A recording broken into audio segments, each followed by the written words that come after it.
Bonjour à tous et bienvenue dans le studio des experts pour la dernière de la saison. On va passer l'actualité de la semaine en revue. Alors on va parler de pénurie, de grands départs, de canicules et aussi de coquelicots. Et pour parler de tout ça, 4 experts. Tout d'abord Fabrice Grosfilet, éditorialiste à BX1 et intervieweur à Bel RTL. Bonjour. Bonjour.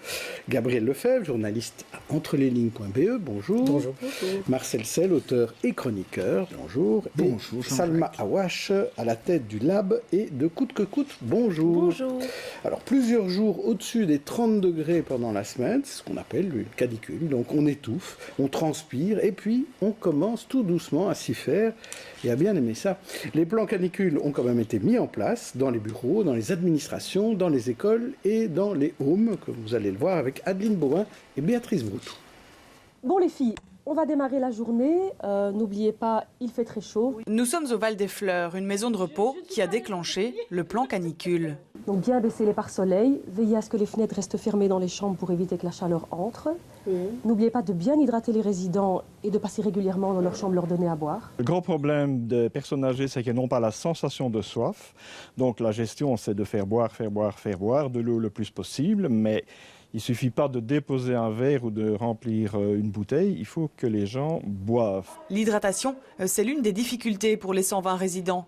La vigilance est donc de mise. Alors Sophia, cette aide-soignante, intensifie ses visites. Bonjour, comment allez-vous aujourd'hui? Je vous apporte à boire. Aujourd'hui, il fait très chaud, il faut bien s'hydrater. Des petits gestes du quotidien qui prennent aujourd'hui toute leur importance. Ça fait du bien. Oui, Ça fait du bien. n'hésitez pas à le faire vous-même aussi. Car pour Corneille, l'annonce de ces vagues de chaleur a suscité un peu d'angoisse. J'ai toujours peur d'avoir une torgnole et de me retrouver en terre, parce que ça, pour nous, à notre âge, tomber, c'est la cata. De l'autre côté du couloir, c'est Monique qui nous attend. Face à la chaleur, Monique, elle a son petit rituel. En principe, on se défend de la chaleur comme on se défend du froid. Il faut tout fermer, tout boucler et attendre que la température soit meilleure à l'extérieur. Moi, ce que je préfère, c'est que je prends quelquefois 3 douches par jour, parce que c'est ce qui me rafraîchit le mieux. Les activités des résidents seront aussi adaptées, le menu plus léger, et on aura bien compris le mot d'ordre de la journée. Santé à tous! Alors Fabrice Grosfilet, on a bien bu pendant cette semaine, en tout cas de l'eau. Moi, en tout cas, oui, j'ai bu de l'eau. Oui. Je ne sais pas vous, mais moi, oui. Et moi aussi. Oui, alors ça peut paraître anecdotique. Et effectivement, on peut toujours se demander si les médias n'en font pas un petit peu trop quand il y a des fortes chaleurs, quand il y a des fortes pluies, quand il y a de la neige. Donc c'est un petit peu les excès médiatiques. Il a été difficile d'ouvrir sa télévision sans voir 3, 4, 5, 6 sujets sur la canicule. C'est moins anecdotique qu'il n'y paraît. Il y a quand même déjà eu 2 morts en Espagne à cause de cette vague de canicule. Ça nous dit aussi, je pense, assez bien ce que pourrait être l'enfer de nos vies futures ou des vies de nos enfants si le réchauffement climatique se poursuit. Et je trouve que ça nous dit aussi assez bien à quel point on sous-estime parfois le confort ou l'aide que nous apporte un certain nombre d'infrastructures. C'est-à-dire qu'on a vu quand même pendant cette semaine toutes les communes annoncer des plans canicules, mettre en place des numéros verts qu'on peut appeler. On a vu le reportage dans un home, mais aussi dans les crèches, etc. Et donc toute cette puissance publique qui se met au service d'une menace, même si c'est une menace légère, ça dit quand même assez bien que dans notre société, on attend quand même de la puissance publique qu'elle nous aide, qu'elle nous protège. Et elle le fait. Gabriel Lefebvre. Oui, moi j'ai noté, en plus de ceci, j'ai noté le fait qu'il y a même une reconnaissance du drame vécu quotidiennement par les sans-abri qui n'ont pas vraiment accès à l'eau, ni aux sanitaires. Et donc il y a la réalisation de l'ASBL infirmier de rue, avec la ville de Bruxelles. On leur fournit une carte des fontaines d'eau potable un peu partout. Il y en a beaucoup, j'ai découvert qu'il y en avait vraiment énormément. Et des lieux d'aisance plus pour les hommes, bien entendu, que pour les femmes, mais ça, c'est un autre débat. Il y a quand même une douzaine de fontaines qui ne fonctionnent pas pour l'instant, donc j'espère qu'on leur a donné quand même les fontaines qui fonctionnent bien. Je suis mais infirmier de rue est là, de toute façon, pour leur porter l'assistance. Et leur apporter de l'eau, s'il le faut, d'ailleurs. Marcel Sell. Moi, je vais mettre un petit bémol, parce que c'est vrai qu'en Espagne, la situation est dramatique, mais relativisons. Nous sommes au 6e jour, je crois, au-dessus de 25 degrés. On a eu des 25, 28, une fois 32 ou 33. Ça reste un été qui n'est pas si anormal que ça. Et ça va, on vient de commencer. Hein. Non, mais oui, mais après, alors j'ai regardé les prévisions dans les 30 jours qui viennent, ça risque de baisser et je crois qu'on n'aura pas connu une véritable... si théoriquement, selon les normes, c'est une canicule, 5 jours au-dessus de 25 degrés, mais ce n'est pas véritablement catastrophique et pour quand même beaucoup de gens, c'est aussi agréable. Et quelque part, il ne faut pas oublier que, certes, il faut protéger et parler de la protection des plus faibles, c'est notre rôle, mais il faut aussi rappeler que finalement, pour beaucoup de gens, c'est très agréable. C'est agréable de manger en terrasse. Manger en terrasse, on se croise, on se voit, voilà. Salma Awash. Je vais rebondir d'une part là-dessus. C'est vrai qu'on a une perception qui est très parfois peut-être un peu loin de la réalité. On vous dit qu'il fait chaud, donc vous avez chaud. C'est un peu, c'est comme si c'était le sujet de conversation. Néanmoins, il va falloir quand même un petit peu s'y habituer parce que ça va pas aller en s'arrangeant. C'est pas pour faire tatarabajoie, mais c'est un peu le cas. Quand on voit les bulletins, vous vous rappelez, il y a quelques années des bulletins météo qui avaient été demandés à tous les présentateurs météo des pays européens pour montrer ce que serait notre vie avec une augmentation des températures, avec le réchauffement climatique. Eh bien, en fait, on y est. Quand on regarde la carte d'aujourd'hui et celle qui a été présentée en catastrophe un peu en délirant, on y est presque. Et je vais quand même ajouter à ça, c'est que en plus on augmente nos dépenses énergétiques puisqu'on se rend compte qu'on fait énormément fonctionner la climatisation parce qu'on a du mal à gérer cette chaleur et qu'en ville c'est encore plus compliqué parce qu'il y a un indice qui est très simple qui s'appelle l'indice qui crée c'est l'îlot de chaleur urbain, ça s'appelle l'ICU. Et c'est ce qui fait que comme on manque de places vertes, d'espaces verts dans les villes, le minéral absorbe la chaleur qu'il restitue le soir. Et donc, il fait chaud même le soir, alors que là, on est censé se rafraîchir quand on a des espaces verts. Donc, ça pose des véritables questions par rapport à l'impact qu'on crée nous-mêmes, que ce soit en enlevant le vert de nos espaces de vie et en même temps en augmentant nos dépenses énergétiques. On aura l'occasion de parler de ce problème des places arborées ou non, mais tout d'abord, on va recevoir nos deux invités politiques.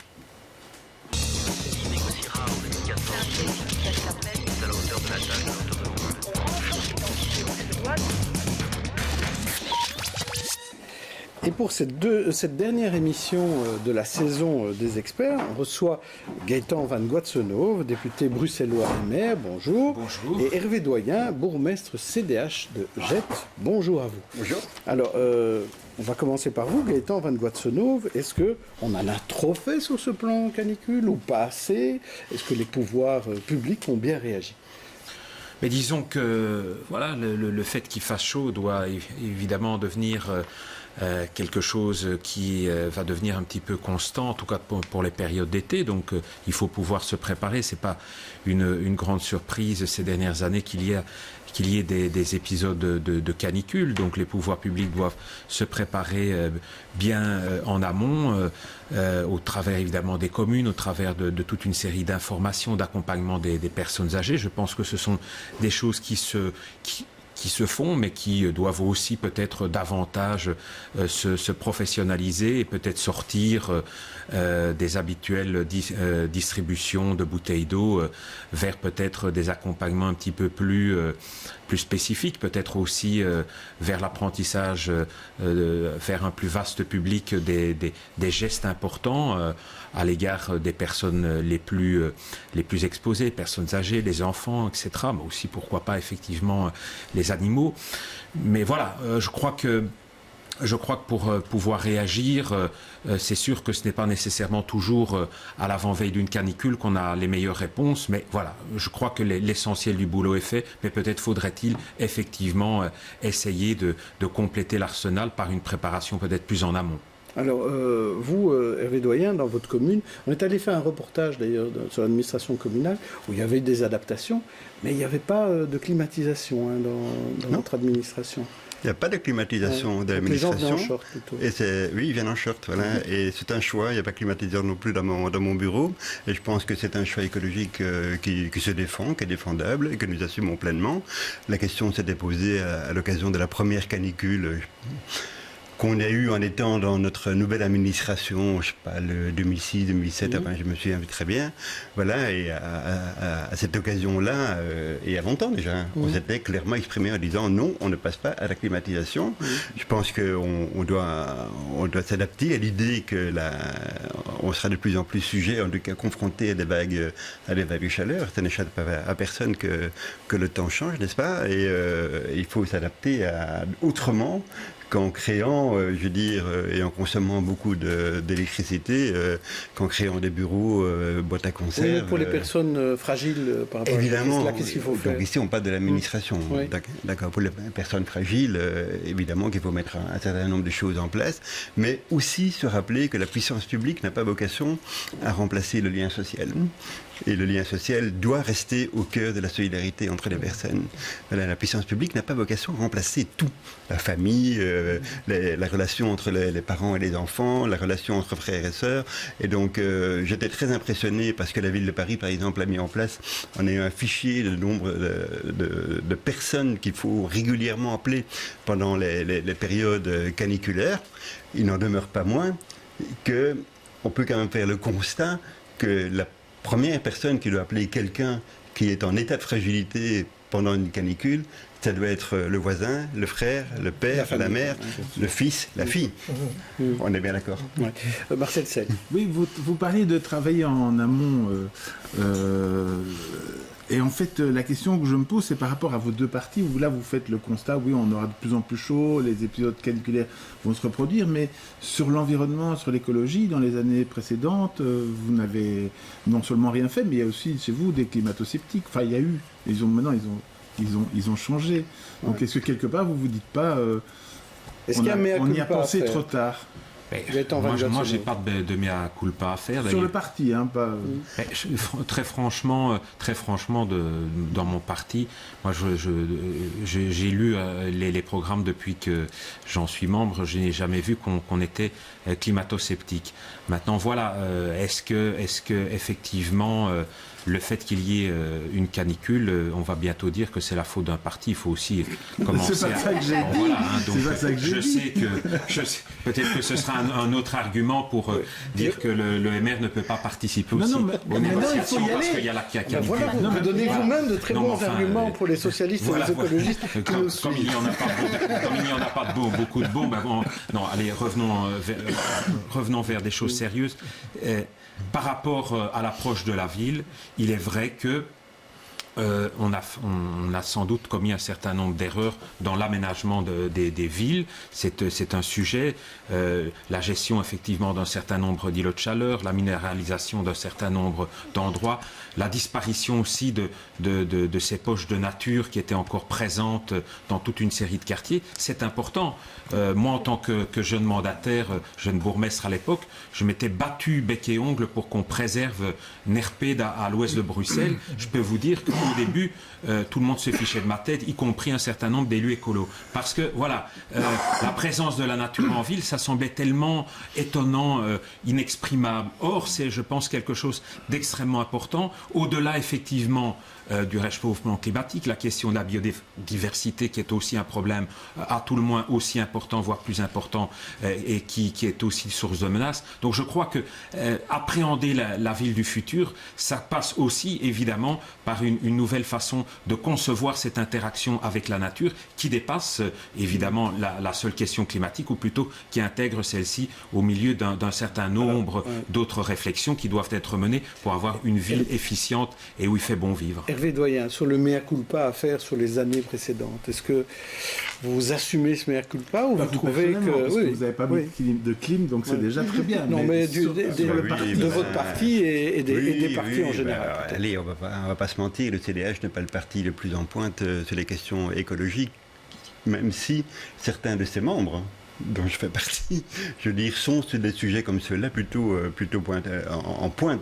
La commune de Jette n'a pas à rougir de tout ce qu'elle a mis en œuvre en termes de politique visant à, je veux dire, à améliorer la qualité de vie sur l'ensemble du territoire. Et un des combats que nous menons, vous le savez, depuis des années, c'est le combat contre l'élargissement du ring. C'est au motif qu'on ne touche pas au parc Roi-Baudouin et au bois de l'Hervé d'une part, mais c'est surtout au motif que nous considérons que c'est des choix de mobilité portés par la région flamande qui sont archaïques et qui sont d'un autre âge. Gabriel Lefebvre. Oui, juste pour inciter sur le rôle fondamental des architectes et de l'architecture et des consignes que l'on donne aux architectes lorsqu'on fait de la construction de grands ensembles, qu'ils soient sociaux ou qu'ils ne soient pas sociaux, c'est paradoxalement la nécessité de faire des économies d'énergie qui nous permettent de lutter contre la canicule, dans la mesure où il faut construire de manière enveloppante, protégée, et on est protégé aussi bien du froid que du chaud. Et là, ça dépasse tous les partis. Je pense que c'est une consigne qui a été répandue depuis une vingtaine d'années maintenant, et ça commence vraiment à produire son effet, me semble-t-il, notamment lors des rénovations de logements sociaux. Je vous promets que dans la suite de l'émission, on va revenir sur ces histoires de minéral et arbres et tout ça. On va y revenir. Mais d'abord, parlons du grand départ, le Tour de France, qui débarque donc fin de la semaine qui vient. Bruxelles sera donc au cœur du départ du Tour de France. 11 millions de coûts, c'est ce que ça coûte à la région et à la ville, mais pour combien de millions de bénéfices, sans doute plusieurs fois plus. En tout cas, la région va être bousculée. Alors regardez, c'est le dispositif mobilité tel qu'il est décrit par Michel Gaillard. Regardons ensemble quelques cartes. La première, c'est celle de la présentation des équipes le 4 juillet. Ce jour-là, eh bien, les sportifs vont partir de la place des Palais. Ils vont aller vers la Grand Place en empruntant les Galeries Saint-Hubert. C'est évidemment une carte postale magnifique pour Bruxelles. Ces images vont être retransmises partout dans le monde, mais ça amène beaucoup de monde. 1 million de touristes au total, des bus pour les équipes, des voitures, des cars techniques, 2000 journalistes. Et donc, au-delà de cet axe-ci, eh bien, c'est tout le Pentagone qui sera impacté. Et le conseil déjà de Bruxelles Mobilité, c'est de ne pas circuler dans ces zones-là avec votre voiture, sinon vous serez touché par les perturbations. Ce n'est qu'un avant-goût, car le surlendemain, le samedi, nous serons le 6 juillet. Et bien là, il y aura une véritable étape qui va partir de Bruxelles. Vous le voyez, on va partir faire un tour jusqu'à Gramont, Charleroi, Waterloo, et on revient pour terminer devant le Palais Royal, sous les yeux, s'il vous plaît, de Sa Majesté le Roi Philippe. Les perturbations là vont débuter dès 7h du matin et elles vont durer jusqu'à 18h30. Ce sera évidemment particulièrement conséquent. Ce sera coupé en deux car le matin, eh bien, ce sera l'ouest de Bruxelles qui sera touché et puis l'après-midi, ce sera plus l'est. Mais les perturbations vont se faire sentir toute la journée. Et si vous survivez à ce deuxième jour de course, eh bien, regardez ce qui vous attend pour le troisième jour, le dimanche 7 juillet. Là, c'est le contre-la-montre. Toute la journée, les cyclistes vont se relayer sur un certain trajet, se succéder, les équipes vont se succéder, elles seront chronométrées. Ce parcours, départ de la place des Palais, très beau encore une fois, bon pour l'image de la ville. Un parcours dans tout Bruxelles, on passe par Boisfort, on prend le boulevard Général Jacques, le Land-Bermond et on arrive à l'Atomium. Et oui, vous le voyez, les entrées dans Bruxelles pour les autoroutes A12, E40 et E411, ces 3 entrées seront bloquées. On pourra sortir de la ville, mais pas y rentrer. Et cela jusqu'à 20h, ce qui veut donc dire que ceux qui auront été fuir le Tour de France à la mer ou en Ardennes, quelque part en province de Namur, eh bien tout cela seront bloqués, perturbés dans le retour. Évidemment, voiture bloquée, Salma, mais les piétons, eux, ils pourront aller voir et applaudir gratuitement les cyclistes. Exactement, les piétons et les cyclistes aussi, et les trottinettes, etc. Oui. Enfin, toutes les mobilités douces. En fait, ce sera peut-être l'occasion de tester, enfin, grandeur nature, les mobilités alternatives à Bruxelles. Et les 33 gares. Exactement, avec le train S, etc. Voilà. Donc, ce qui est intéressant, c'est qu'on a beaucoup parlé du coût.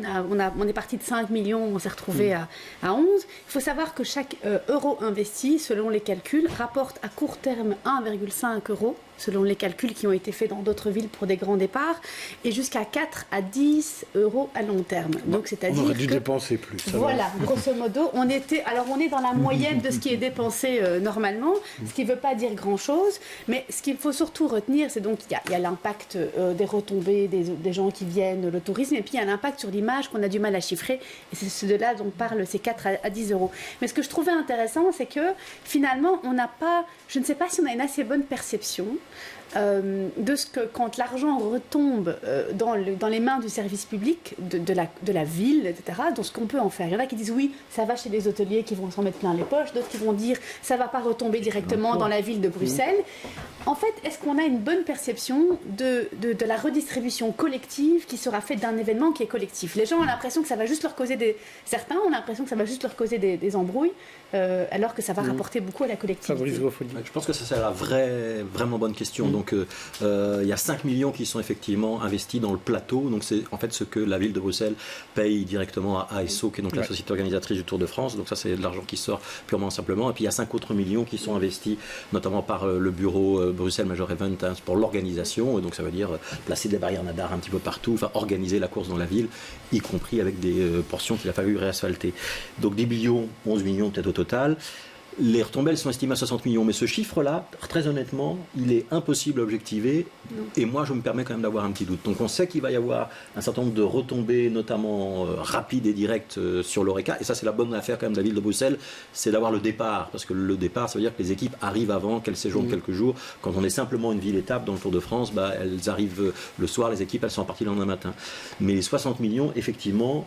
Est-ce que, au-delà de l'Oreca, on a vraiment un gain en termes d'image qu'on pourra chiffrer à un autre moment? C'est une vraie question. Maintenant, il faut se rappeler que cette opération, elle démarre en 2017. C'est en 2017 que la négociation a eu lieu.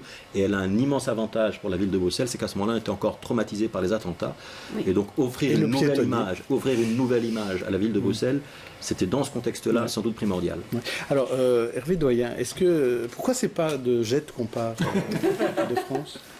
Vous n'aviez pas 5 millions à dépenser D'abord, on n'a pas 5 millions à dépenser, et puis on n'a pas l'image de la ville. Enfin, soyons... Mais là, c'est la place Cardinal Mercier, quand même. On a la place Mercier, qui est très sympa, mais je pense pas qu'on met... Honnêtement, toute la région va en profiter. Ben, bien sûr, toute la région va en profiter. C'est un événement bruxellois, c'est pas un événement ville-bruxellois. Donc c'est un événement pour tout le monde, un événement populaire. Voilà, on peut se perdre, je veux dire, en commentaire jusqu'à la fin des temps. Vous trouvez que c'est pas bien, vous êtes un grincheux. Vous trouvez ça génial, vous êtes un populiste. Donc... je veux dire, soyons de bon compte et soyons de bonne composition. Ça reste un événement populaire, je pense, même si ce n'est pas un événement populaire pour tout le monde. Tout le monde n'est pas fadin du cyclisme. Un chiffre qui m'a fort impressionné, ça reste l'événement sportif le plus regardé sur les télévisions françaises, et non point pour les raisons qu'on croit, mais juste parce que la France est vue du ciel, et que les gens adorent, je dis, reconnaître le pays, et voir les paysages, voir les villes, etc. C'est dire si l'impact de l'image dans un événement comme celui-là est hyper important, raison de plus pour faire partie de Bruxelles Centre et pas de la place Cardinal Mercier, même si elle est très sympa. C'est 2 milliards de téléspectateurs sur 100 pays, donc en termes d'image... Et raison de plus aussi pour aller voir peut-être les cyclistes dans la galerie Saint-Hubert, parce que ça risque d'être... Alors je ne sais pas si on va pouvoir les voir. Parce parce que c'est la présentation des coureurs, donc ils roulent très lentement, et peut-être rouleront-ils en file indienne. Alors, Gaëtan Van Guatseno, vous, plutôt positif par rapport à cette idée finalement née des cerveaux d'Alain Courtois et d'Yvan Mayer? Il faut reconnaître que c'est une belle opération. Alors bien sûr, on ne peut pas tout quantifier. Bien sûr que ça provoquera un certain nombre de perturbations. Bien sûr qu'il y aura, comme toujours, un certain nombre de râleurs qui peut-être auront d'ailleurs des râleries tout à fait objectives. Mais à un moment donné, il faut mettre les choses dans les plateaux de la balance, et on voit que le positif l'emporte en termes d'image, en termes de dynamique économique. Les hôteliers qui seront pleins, alors que la période de l'été n'est pas nécessairement toujours la meilleure pour eux à Bruxelles. Donc voilà, je crois que c'est globalement une belle opération. Je pense que si tout se passe bien, l'image de Bruxelles en sortira renforcée. Et donc, soyons positifs et accueillons ça quand même avec courtoisie et tout simplement avec la volonté de...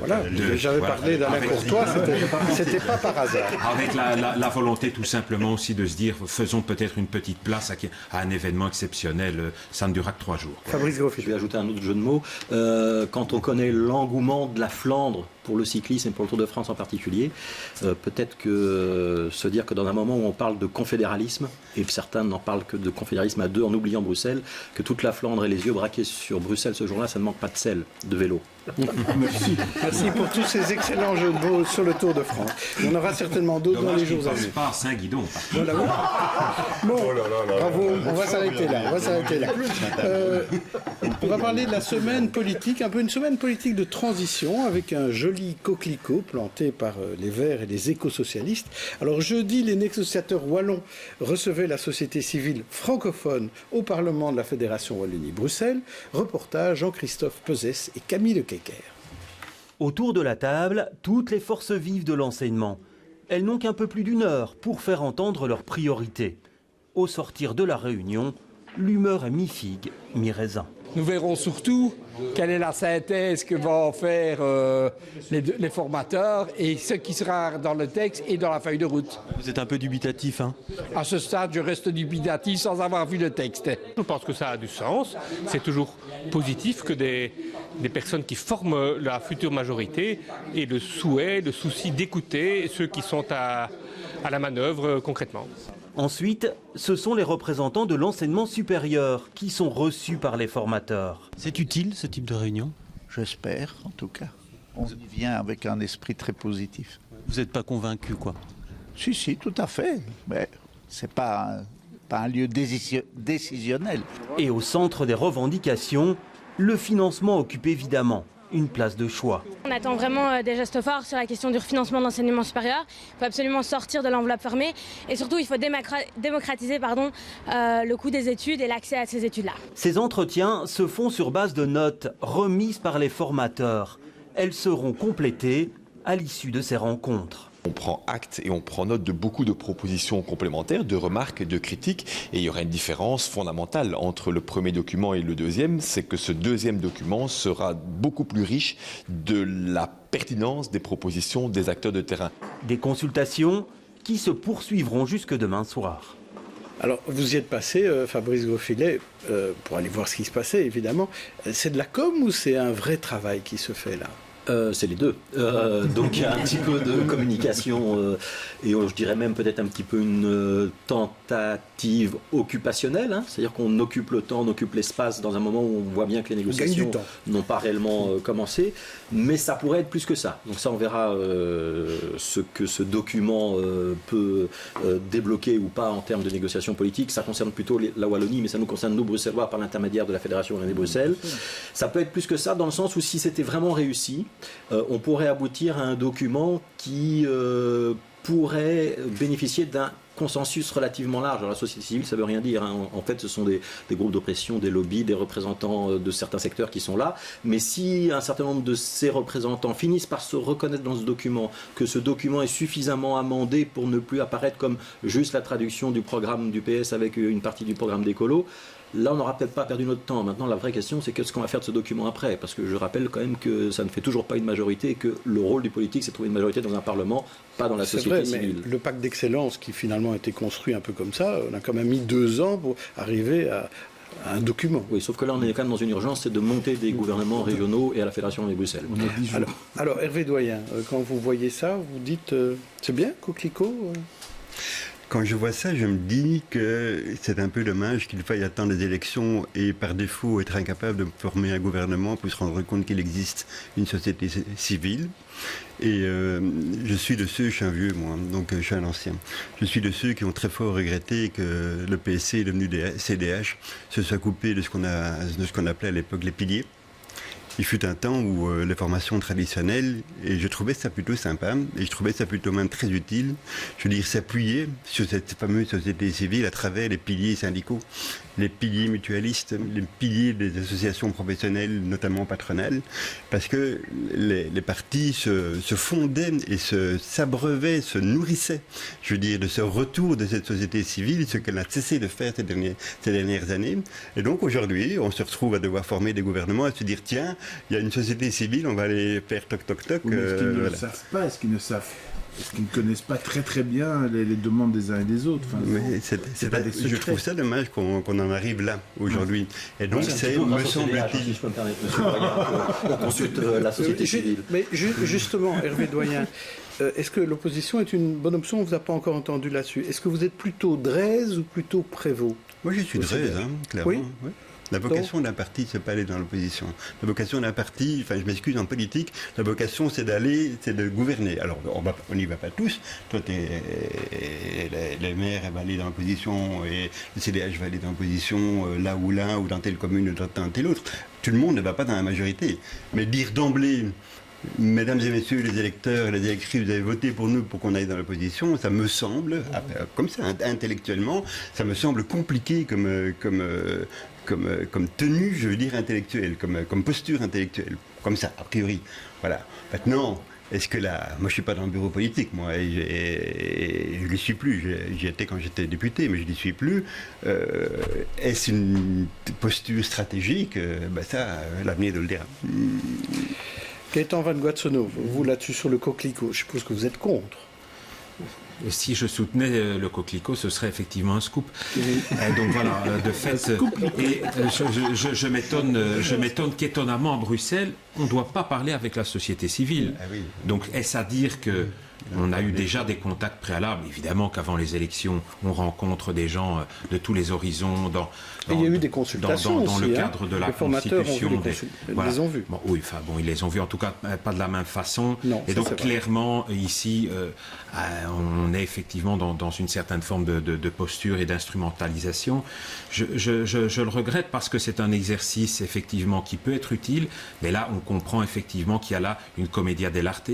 Et ce que je trouve quand même un peu problématique, c'est que on a l'air de considérer aujourd'hui que la vocation effectivement d'un gouvernement n'est pas de rechercher une majorité. Parlant de la Wallonie, parlant de la Fédération Wallonie-Bruxelles, ce n'est plus aujourd'hui un problème.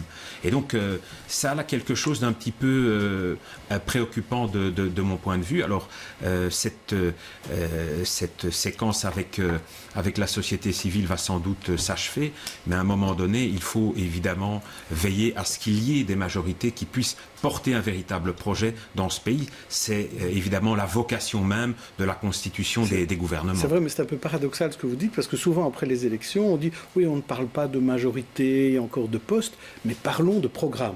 Là, finalement, on parle de programme. Oui, mais bon, à un moment donné, parler d'un programme sans disposer d'une majorité, qu'est-ce que ça va provoquer? À un moment donné, on va essayer de faire un gouvernement minoritaire, sans assises, fragile, soumis à toutes les pressions et à tous les chantages, ou d'un autre côté, de devoir rouvrir une négociation ultérieurement. Bref, tout cela... On le sent et quand même ne tient quand même pas tout à fait debout. C'est un problème. C'est d'autant plus un problème, effectivement, qu'à un moment donné, on reproche effectivement toute une série de choses en Flandre. Mais enfin, on a dû, avant d'en arriver à cette séquence, aussi supporter le fait qu'un certain nombre de représentants d'un parti que je qualifierais à vocation totalitaire, d'être considéré comme hautement plus fréquentable que le mouvement réformateur. Tout cela à l'addition, tout ça à l'addition, ça commence à faire, à mon sens, un petit peu beaucoup. Je suis historien de formation et mettre le MR en quelque sorte dans une situation de moindre fréquentabilité que le PTB, alors que le MR est l'héritier du Parti libéral, l'un des partis constitutifs de la démocratie belge, excusez-moi, ça me fait du mal. Même si le PTB a gagné des élections en ayant plus de voix. Qu'est-ce à dire qu'effectivement, au nord du pays, le Vlaams-Belang a gagné, doit faire partie d'un gouvernement. Ça pose aussi effectivement un vrai problème. À un moment donné, considérer que le fait d'adhérer à des idées totalitaires, c'est finalement pas quelque chose qu'il faut prendre en compte, moi, ça me pose un problème. Pas seulement en tant que libéral, aussi en tant qu'historien et en tant que personne qui réfléchit un petit peu. Alors, sur le gouvernement bruxellois, le fait que le VLD, l'Open VLD gagne un peu de temps là, pour peut-être faire plaisir au MR, ça vous satisfait qu'ils mettent des bâtons dans les roues de la formation du gouvernement bruxellois? C'est positif qu'eux expriment le fait de vouloir travailler avec nous, parce que je pense que les idées du VLD ne pourront jamais mieux vivre que si nous travaillons ensemble avec MR et VLD. C'est sûr que esselés au gouvernement bruxellois, ils seront évidemment dans une situation beaucoup plus compliquée. C'était déjà le cas. Oui, c'était déjà le cas, mais justement peut-être que la direction du VLD considère qu'il est important aussi de mettre en avant un certain nombre d'idées libérales au sein du gouvernement bruxellois. C'est quand même paradoxal, Gaëtan Van Guatsonov, quand en Wallonie on gagne du temps pour ne pas rappeler le MR tout de suite, c'est pas bien, mais quand l'Open VLD à Bruxelles gagne du temps pour essayer quand même de ramener le MR, ça c'est très bien. Mais il l'assume. Vous êtes quand même dans une position un petit peu dichotomique. Donc maintenant sur le fond, il y a quand même des signaux que les politiques dans leur ensemble, et je vise personne en particulier, devrait entendre, c'est la désaffection des politiques, de la désaffection du grand public pour le politique, le vote protestataire qui existe, l'abstentionnisme qui existe, et peut-être qu'il est quand même sain à un moment que le politique ne fonctionne plus en vase clos et qu'il puisse aller se nourrir d'interactions et que ce ne soit pas Donc on est dans un moment un peu codifié et qui est instrumentalisé, bien sûr, mais que ce discours politique puisse se nourrir à des moments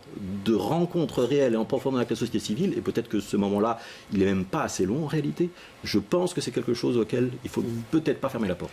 On va passer maintenant à nos têtes d'affiche. Je vais vous proposer à deux invités des personnes qui ont fait l'actualité. On commence par vous, Hervé Doyen. J'en présente 4. On commence par Didier Reynders, candidat malheureux au Conseil de l'Europe et toujours informateur fédéral. Caroline Pauwels, rectrice de la VUB, qui a annoncé publiquement un cancer. Johan Lehmann, l'ancien patron d'Unia, qui recommande aux gays de ne pas se promener main dans la main à Molenbeek. Ou Vincent Compagnie, qui a donné sa première conférence de presse en tant que joueur-manager du Sporting d'Anderlecht. Je crois que ce n'est pas la bonne photo de Johan Lehmann. Je m'en excuse auprès de lui s'il ne se reconnaît pas. Alors, c'est de ma faute. Didier Reynders, Caroline Pauwels, Johan Lehmann ou Vincent Compagnie, qui choisissez-vous? Hervé Doyen. Johan Lehmann. Oui. Alors, j'ai essayé de retrouver dans la presse quels ont été les propos réellement tenus, parce que, vous savez, il y a une espèce de suralimentation et parfois une surenchère, etc. Mais peu importe, je veux dire, si sur le fond, c'est bien ce qu'il voulait dire, mais en tout cas, ça a été dit d'une manière ou d'une autre. En tout cas, ça a été compris comme ça. Et voilà. Et je trouvais ça assez, comment vais-je dire ça, assez symptomatique d'une perception qu'on peut avoir de notre région quand on commence à dire que dans certains types de quartiers ou dans certaines communes ou dans certains endroits, il serait de mauvais ton pour les filles de se promener comme ceci, ou de mauvais ton pour un couple gay de se tenir la main dans la main. Et en même temps, donc j'étais un petit peu partagé par rapport à ça. Je trouve ça moralement assez insupportable, à l'idée qu'on puisse dire, je veux dire, de manière comme ça, je veux dire, sur la place publique, écoutez, les gays ont tous les droits. Donc ça vous a mis mal à l'aise, quoi. Ça m'a mis terriblement mal à l'aise, d'autant que je ne suis pas. Cela correspond-il à une réalité objectivable? C'est une bonne question et qui mérite d'être posée.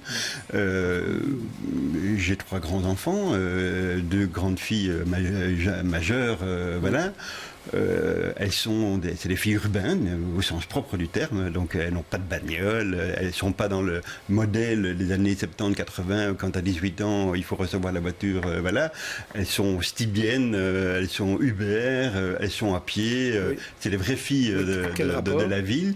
Et le rapport est le suivant, c'est que je n'ai jamais entendu mes filles dire qu'elles se sont senties mal à l'aise dans un quartier ou dans un autre en région. Ici, on parle de gays, très particulièrement. Oui, mais le rapport, il est là, parce que ce qu'on dit à propos des couples gays, on le dit aussi à propos des filles. C'est pas bien pour les filles de se promener plus ou moins. Donc il faudrait objectiver, c'est ça que vous dites. Gaëtan Van Loatsenau, vos 4 personnes à vous, c'est Carola Rackete, capitaine du Sea-Watch, qui avec ses réfugiés à bord défie le gouvernement italien. Maude Michotte, une Belge de 50 ans gagnante de Koh Lanta. Philippe Gilbert, privé de Tour de France par sa propre équipe, ou encore Henri de Croÿ, le prince qui aidait les Belges à frauder le fisc. Alors qui préférez-vous Eh bien, comme on est dans une ambiance cycliste, c'est vrai que je vais parler un peu de Philippe Gilbert, qui je suis peut-être pas le grand expert en matière, mais c'est vrai que si il y aurait un petit bémol à la grande fête du cyclisme dans quelques jours, c'est l'absence de Philippe Gilbert, qui est pourtant un de nos grands champions depuis de longues années, qui a encore produit un exploit tout récemment dans l'Enfer du Nord.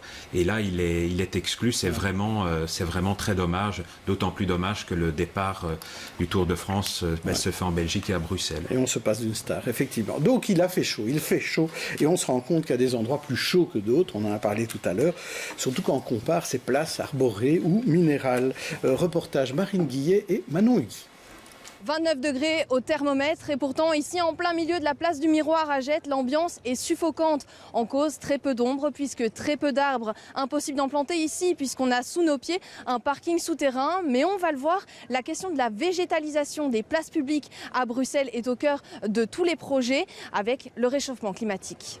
Impétrant, mobilité, place multi-usage avec les marchés et les fêtes foraines comme à Flagey ou Place Jourdan. Autant de contraintes pour créer des espaces verts sur les places, et pourtant des solutions existent. On n'a pas trop l'habitude de permettre la nature sauvage. Dans l'historique et le métier de paysagiste, ça a été dans les siècles passés, souvent de traits horticoles, un peu à la style anglaise, très organisés, très taillés. Alors qu'aujourd'hui, il y a moyen de faire un peu plus sauvage, on va dire, laisser des rues en jachère, laisser pousser des arbres là où ils ont envie de pousser. Laisser la place à la nature de manière spontanée, voilà une des pistes. C'est le cas place de Ninove avec ses pavés drainants. Il y a surtout une question d'ambition, je crois, et de vision. Est-ce qu'on a envie de remettre la nature en ville ?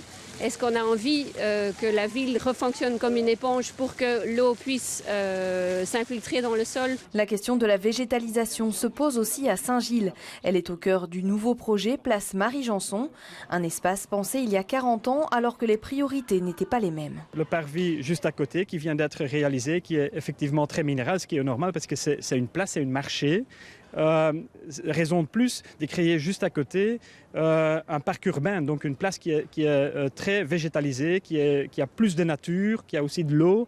Et donc cet équilibre, c'est effectivement très important dans des quartiers très denses bâtis et très densément peuplés aussi. Comme dans les pays du Sud, il faudra intégrer à Bruxelles la question du réchauffement climatique dans les aménagements urbains. Alors Marcel Sell, là, on parle beaucoup de ces aspects. Est-ce qu'il faut du vert ou est-ce qu'il ne faut pas de vert dans une ville? Non, pour moi il faut du vert et je me suis amusé à faire une petite recherche notamment sur la place du Miroir, donc la place Rana Street, si je ne me trompe, dont on a parlé, qui est à l'origine de cette question des places qui ont été refaites où il y a pas ou très peu d'arbres, ou la place de Brouckère, et j'étais regardé dans l'histoire, et il y a en fait jamais eu d'arbres sur ces deux places. Par contre, la place Saint-Job, tout près de chez moi, là, il y en a toujours eu, et pourtant aussi un marché. Donc la question que je me pose finalement, c'est est-ce qu'on n'est pas trop traditionnaliste? Est-ce qu'on se dit pas, tiens, il n'y a pas eu d'arbres en 1900, on va pas en mettre maintenant, quelque part? Sur des quand même grandes la réponse d'Hervé Doyen. Pourquoi il n'y a pas d'arbres place du Miroir? Mais il y en a 18. Il y en avait 2 avant, on en a planté 18. Oui, on a pensé mettre des chênes centenaires, sauf que pour arriver à des chênes centenaires, il faut qu'ils poussent pendant 100 ans. Et donc il y a 18 arbres qui ont été plantés. Donc revenons dans 100 ans. Voilà. La place du Miroir, historiquement, c'est intéressant ce que dit Marcel Sell, parce qu'il y a quand même une histoire à ces places. La place du Miroir est un champ de foire. C'est un champ de marché. C'est historique, c'est depuis toujours ainsi. Et donc, contrairement à l'idée qu'on pourrait recevoir, ce champ de foire est devenu un parking à ciel ouvert, un égout à bagnole. Voilà, et on a refait une place qui est en effet plutôt minéralisée, sauf que entre les 2 arbres qu'il y avait avant et aujourd'hui, il y a 16 arbres qui ont été plantés. Alors, on en reparlera d'ici 10 ans, quand ce sont des chênes qui ont été plantés.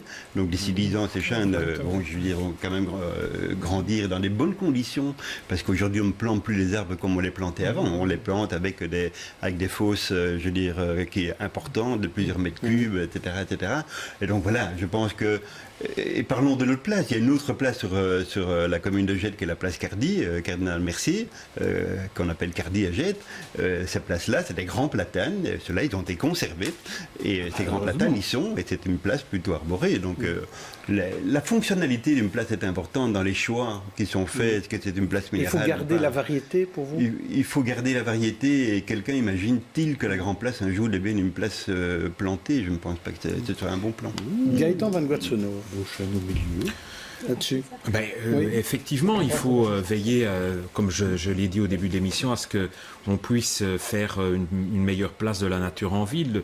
Alors c'est sûr que... Mais quelle doit être la place de la nature, notamment sur ces grandes places? Sur ces grandes places, c'est vrai que sur un certain nombre de places historiques plantées plic-ploc des arbres n'a pas beaucoup de sens. Donc il faut voir au travers d'une réflexion avec un certain nombre d'aménageurs, d'urbanistes, là où c'est pertinent, effectivement. Il faut veiller à ce qu'il y ait un certain nombre de coulées vertes qui puissent aussi relier les espaces verts entre eux, parce que ce sont aussi des couloirs écologiques et c'est très important. Il faut aussi veiller en termes climatiques que ces grands toits en roofing qui sont aussi un véritable problème de capteurs de chaleur puissent aussi évoluer en jardin, en toiture verte, etc.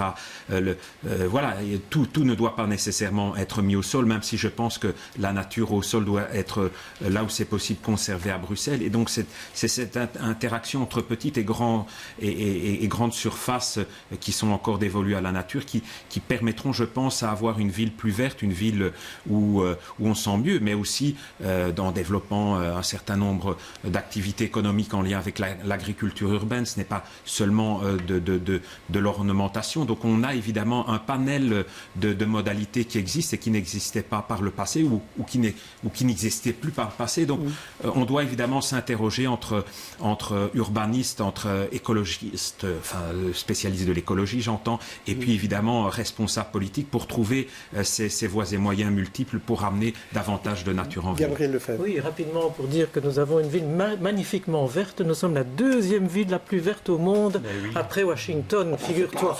Mais ça oui. les à caméras du Tour de France le verront. Oui, de grâce haut. au bois de Lacan. C'est grâce aux intérieurs d'îlots, le nombre de jardins, parce que nous sommes une ville traditionnelle avec des intérieurs d'îlots et plein de jardins, et donc la verdure ils sont progressivement menacés. Alors, est-ce qu'il faut, dans les intérieurs d'îlots, Salma Ouach, est-ce qu'il faut des arbres dans les intérieurs d'îlots ou plutôt les avoir sur le trottoir, dans la rue? Alors, il vaut mieux les avoir, selon une étude américaine, aux alentours des maisons et dans les rues, parce que ça donne plus de valeur à l'immobilier, c'est-à-dire qu'il vaut mieux avoir des arbres sur les rues, des petits squares aussi, qui sont des vecteurs de cohésion sociale, qui font que les enfants, en rentrant avec leurs parents de l'école, se baladent et donc ont une activité sportive. Et au-delà de ça, on a quand même constaté que pour les entreprises, que ce soit les entreprises ou les familles, ils dépensent davantage quand ils sont dans un environnement qui est verdurisé, c'est-à-dire que c'est une ville, mais il y a des arbres, il n'y a pas que les arbres, il y a le verre qui peut pousser par terre tout seul et qui ne met pas 100 ans à pousser. Herbes, par exemple. Voilà. Non, mais voilà, il y a des coquelicots qui poussent en ville. Tout ça explique où est-ce qu'il y a aller, quand même. Mais donc voilà, donc on dépense plus dans un environnement qui est plus vert. Je ne parle pas de la campagne, je parle de la ville, et on valorise davantage l'immobilier quand on a des espaces verts à côté, c'est-à-dire des arbres. C'est pas des parcs. Je laisse le mot de la fin à Eric Une chose Doyen. dont on ne parle pas, c'est l'eau. Ce qui manque beaucoup dans nos villes, c'est de l'eau. Et sur la place numéro 1, c'est quand même quelque chose qu'on a réussi, c'est d'avoir cette fontaine sèche. C'est un vrai, c'est un plaisir. Ça, il y en a de plus en plus sur les On en places, voit de plus en plus. C'est quelque chose qui manque sur Bruxelles et en effet que voilà. Et ça se fait sur des endroits plutôt minéralisés. Alors, je vous propose de passer à notre dernier sujet. On va parler des métiers en pénurie. Et Gabriel Lefebvre, on a publié cette semaine une nouvelle liste des métiers en pénurie à Bruxelles. Et il y a de nouveau les enseignants, les infirmiers. Quelles sont les remarques à faire là-dessus? Écoutez, selon StatBel, il y a 27 000 emplois vacants. C'était au premier trimestre 2019, donc 27 000 emplois vacants. Et Actiris a donc présenté, mais c'est tout récemment, lors d'une réunion du Conseil socio-économique de Flandre, donc Actiris en Flandre présente un projet, à savoir les personnes sans papier qui ne peuvent pas bénéficier d'asile, les réfugiés dont la demande a été rejetée, mais qui restent sur le territoire, les étudiants étrangers dont le permis de séjour a expiré, et les demandeurs d'emploi étrangers devraient pouvoir suivre une formation et être intégrés au marché du travail selon l'Office bruxellois de l'emploi. Donc c'est une politique très pragmatique. Ce n'est pas une intégration immédiate et complète de toutes les personnes qui seraient en situation illégale, mais c'est une vision très pragmatique. Plutôt que de les laisser aller et venir et avoir une politique purement répressive et policière, c'est intéressant. On peut petit à petit récupérer une série de compétences, voire de talents, pas uniquement parmi les Belges cartés et encartés, mais parmi toutes ces personnes-là. Tout de suite à Gaëtan Van der Senoot ce qu'il en pense. Est-ce que c'est une bonne idée? Et par rapport, comment pourrais-je dire, aux réfugiés, aux personnes qui sont effectivement dans ce candidat réfugié, je n'ai pas de problème, mais je relaie l'étonnement de Maggie de Bloch qui constate effectivement que à partir du moment où on entre dans ce genre de procédure, on est sur une sorte de régularisation qui ne dit pas son mot, puisqu'il va falloir évidemment, pour que ces gens puissent pouvoir suivre leur formation, avoir quand même un permis de séjour ou quelque chose dans ce goût-là. Sinon ça, donc on est là sur une régularisation qui ne dit pas son nom. Donc il faudrait alors jouer carte sur table et que Actiris prenne langue avec le fédéral et avec Madame Madame de Bloch. Manifestement, ça n'a pas eu lieu. Je dirais aussi qu'il faudrait s'intéresser au pourquoi nous gardons 15% de chômeurs à Bruxelles et 20% chez les jeunes. Je pense que là aussi, le boulot n'est pas terminé. Donc on peut effectivement tout vouloir faire, mais à un moment donné, il faut aussi être un tout petit peu réaliste. Hervé Doyen ? Ce que Madame a présenté là, elle a parlé de pragmatisme. Je pense que le pragmatisme doit être le maître mot dans ce genre d'affaires et ne pas s'encombrer une fois plus de postures idéologiques, voire de procès d'injonction. Voilà. Le travail reste un vecteur d'intégration majeur. Voilà. Et le non-travail reste un vecteur de désintégration majeure. Voilà. En ce y compris pour ceux qui sont belges et qui vivent dans le territoire, sur le territoire. Quand aujourd'hui, dans une même famille, 3 générations n'ont pas travaillé, on peut vraiment se poser la question de savoir comment est-ce qu'on fait pour que ces familles retrouvent le chemin de l'intégration, même s'ils ont toujours habité sur le territoire de la commune depuis de la région depuis 3 générations. Et en effet, on peut s'interroger. On avait 80 paveurs à un certain moment pour la place du Miroir, où il fallait terminer les travaux avant le mondial, parce que c'était la deadline, c'était le mondial. 80 paveurs, il n'y en avait pas un qui était un travailleur issu ni de la région, ni même du pays. C'était des Bulgares, c'était des Roumains. Et en discutant avec le chef de chantier, il me disait, nous, on a un staff de 250 paveurs qu'on distribue sur tout le territoire du royaume. Voilà, parce qu'il n'y a plus de paveurs en Belgique. Fabrice Grosfilet, pour conclure là-dessus. Ouais, je pense qu'on est dans un double exercice de communication. De la part d'Actéris d'abord, qui essaye un peu de secouer le cocotier, parce qu'on n'est qu'au début de ce processus, c'est une étude, et Actéris sait très bien que légalement il ne pourra pas le faire. De la part de Maggie de Bloch, qui répond dans un moment qui est très sensible quand même pour l'Open VLD, puisqu'on est en négociation en Flandre, et on voit bien que Bardo Wever oppose un petit peu le Vlaam de Langue d'un côté, l'Open VLD, donc Maggie de Bloch ne va sûrement pas dire que c'est formidable d'offrir une formation à des sans-papiers aujourd'hui. Mais je trouve que le débat il est vraiment intéressant. Je voudrais juste rappeler un chiffre, c'est qu'on estime qu'il y a environ 100 000 personnes sans papier sur le territoire belge. 100 000 personnes, c'est l'équivalent d'une grosse commune bruxelloise. Si on ne donne pas de formation et pas de travail à ces gens-là, qu'est-ce qui se passe ? Il se passe ce qui se passe maintenant. C'est-à-dire qu'ils sont tous en train de travailler au noir. Et donc, ne pas offrir de formation, c'est laisser ces gens-là dans une semi-clandestinité. On passe au coup de cœur.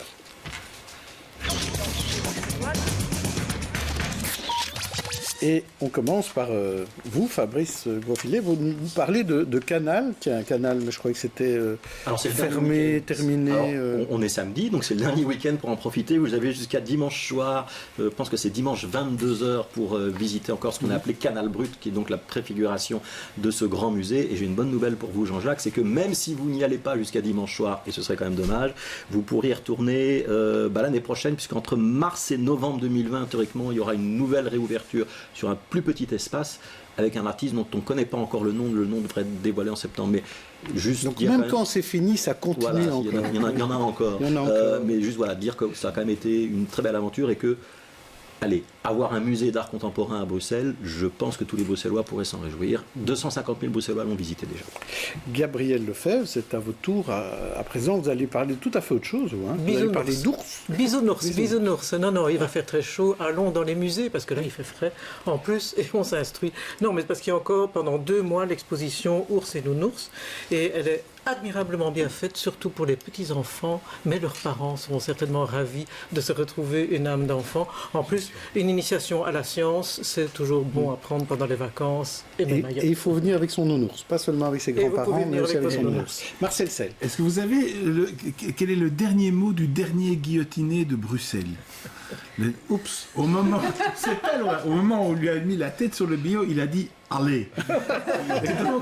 Et ça, c'est une des choses qu'on trouve dans Crime et Châtiment, le livre de Marc Mette de Penningen, qui raconte des histoires, surtout du 19e siècle, de crimes et de châtiments. Et c'est assez étonnant de voir que d'abord, l'âme humaine ne change pas, que l'idée de justice et les raisons de justice sont déjà très bien exprimées à cette époque-là par les procureurs, les avocats, et qu'ils avaient une langue, parfois d'une violence, qui fait passer certains blogueurs pour des amateurs mollassons. Et donc c'est un livre de Marc, mais de Penningen. Alors vous, Salma, un autre livre, une BD cette fois-ci. Alors c'est très intéressant de réhabiliter, de voir la réhabilitation de ce genre pour des thématiques très sérieuses, comme par exemple la littérature, la philosophie, le siècle des Lumières, les grands penseurs des Lumières. Et donc voilà, la BD n'est pas juste un outil pour dire des choses rigolotes à des enfants, mais aussi pour apprendre des choses intéressantes. Notamment ici, ça retrace de façon plutôt libre et interprétée une partie de l'histoire de Voltaire, mais ça rend les choses accessibles. Je trouve ça intéressant comme démarche de ne plus avoir cette condescendance intellectuelle qu'on a eue longtemps vis-à-vis de la BD et qui pousse beaucoup de gens à ne plus lire. Or, c'est une fenêtre formidable vers l'évasion. Et alors, c'est Voltaire, donc, de Richel et Bluriot, et voilà. c'est aux éditions Casterman. Et moi, je voulais rapidement vous parler d'un spectacle qui est complet, en fait, donc je sais bien que ça ne sert à rien. Je vais juste vous faire envie. C'est sold out, c'est à la Monnaie, c'est prodigieux, c'est le conte du tsar Saltan de Rimsky-Korsakov, avec un seul air connu dedans, le vol du bourdon. Bon, bref, c'est un conte slave avec une mère et son enfant qui doivent s'exiler sur une île suite à une décision injuste du père, le tsar. Et là où c'est inédit, c'est que cet opéra est remis dans le contexte de l'autisme. Le tsarevitch est un jeune homme autiste qui ne comprend pas pourquoi son père l'a abandonné, et lui et sa mère décident de tout lui raconter en s'aidant d'un opéra. Et cet opéra, c'est celui de Rimsky-Korsakov, c'était très bien. Alors, juste en un mot, est-ce qu'une idée à faire ce week-end, ce dimanche? Je suis allé justement à l'Expo Nounours et mon fils a trouvé ça formidable, surtout l'animation L'ours qui fait caca. Et donc, il était vraiment à fond là-dessus. Merci de cet apport. Et vous, Védoyen? Je pense aller voir le spectacle, mais comme il est sold out, c'est sold out, vous n'aurez pas. Alors, d'ici là, bon week-end et bonnes vacances à tous. Les experts reviennent évidemment à la rentrée.